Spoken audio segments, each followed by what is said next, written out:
Well, that's what we start off today with on the program.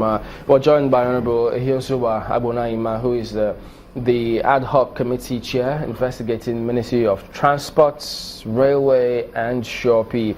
Good morning and thank you for joining us today on the program. Well, quite a number of people were stunned when they saw that seizure, but you're a member of the ad hoc committee investigating undeclared crude to global destinations. Were you surprised when you heard about this seizure from the former boss of NNPC?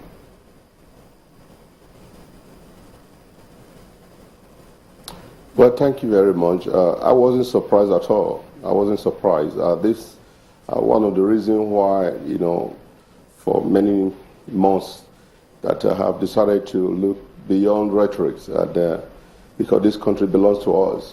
They say, ask not what your country can do for you, but what you can do for your country, individually, collectively, for your country, your state, and your community. But I must be honest to you, my brother. What you just witnessed, there are many out there. It's just a matter of time that the fight against corruption, this fight against corruption, every Nigerian should be part of it. It has consumed us, and it will continue to consume us the more. And that is why we have not benefited with the enormous power, enormous gift, enormous opportunity that God has bestowed upon us. This country is blessed with mineral resources, natural resources, even human capital resources.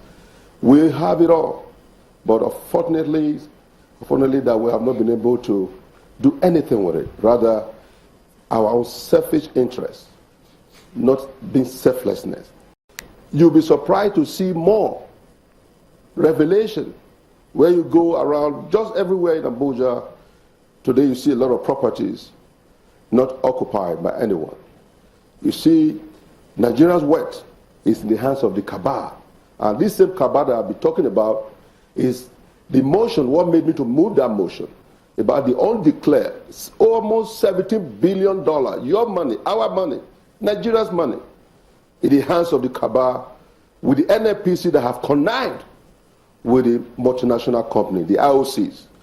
How do you expect that up to today, Nigeria, you do not know the quantity of product that is being sold to global destination? And it will surprise you to know that what have just happened, yes, Mr. Yakubu, who was the former GMD of NNPC, and I say all Nigerians that we should ask NNPC to come and clean, because they have defrauded, they have messed up this country over the years. NNPC have been the problem. And it's not just only NNPC, across the country, across various sectors. Is it MPA? Is it, NNPC? Name it all. In anywhere that generate fund money for this country, you'll be surprised that everywhere is polluted with corruption. Yeah, there's corruption all over the world, but that of Nigeria is with impunity, without thinking about tomorrow, without thinking about the unborn children, without thinking about the future, because our leaders have ruined this nation, and we begin to see more of these. And unfortunately, it's going to bite us harder. Yes, there's recession. Recession is a global issue. But that of Nigeria, we created more of this problem by ourselves. That we fight $9.8 million is somebody's property. Yeah, in a place, even nobody will even want to believe that you find that kind of money in there. Let me jump in there, if I could. I mean, you say that that's one of many. What have you seen to make you come to that conclusion that there are many of such cases like this one?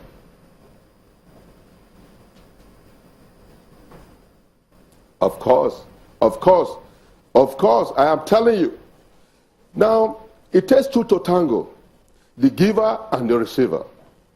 Today, I am saying, I want to say that Mr. President, the President of America, should join hands to fight the menace of corruption, because those who orchestrated, who premeditated, those who have been in the corridor of power that have defrauded you and I, that have defrauded this country, money looted to foreign land, and those countries that our money are in their various banks, they should do the needful and return back Nigeria's money. And if they don't do that, that means they have aided, they are part of the corruption, because it will never take only one person to be corrupt. It's going to take two. That is the giver and the receiver. The seller, and the buyer, they are both guilty. That today, over 57 million barrels of crude oil lifted to United States of America. But I must also appreciate the former president for this singular act that in 2013, he decided to set up, an audit report investigation to track all vessels that left the soil of this country to global destination. Let me tell you, my friend and Nigerians, the outcome of that investigation have been kept under the table, under the carpet for so long or too long. Look, NNPC, they must come out clean. They must come out clean. Because this is some part of the money that when they lift crude from Nigeria, you're talking about the meter, to monitor the vessel leaving this country. This owned, purchased, calibrated, operated by the multinational company. So what do you expect to get? So this is the reason why some of this money, they pay these guys, pay it to their own, some private account in foreign country. At the time, they give dollars or pounds in return, in cash. And you are seeing cash today when Nigerians are suffering across the country. People can no longer pay their children's school fees. People can even afford to have a one square million. To come in at this point, you did mention the past administration of the government, and you said there are some other cases. Let me take it from where the present GMD and his former boss, Alison Madueke, was accused of $20 billion missing during her administration. Does it suggest to you then that the fight against corruption is not total in itself, as being carried out by the current administration?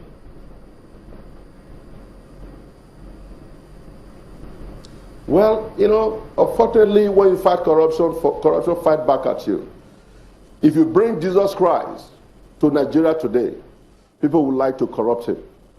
If you bring, Muhammad, that is those who believe in, Muslim, and I tell you, he will be corrupted. Because I tell you, I know very well that Muhammad wouldn't want to join parts with corruption. Neither would, Jesus Christ want to succumb to the level of corruption. We have churches all over the country, all over the nation. We have mosques everywhere. What are we talking about? Look, Alison Madueke,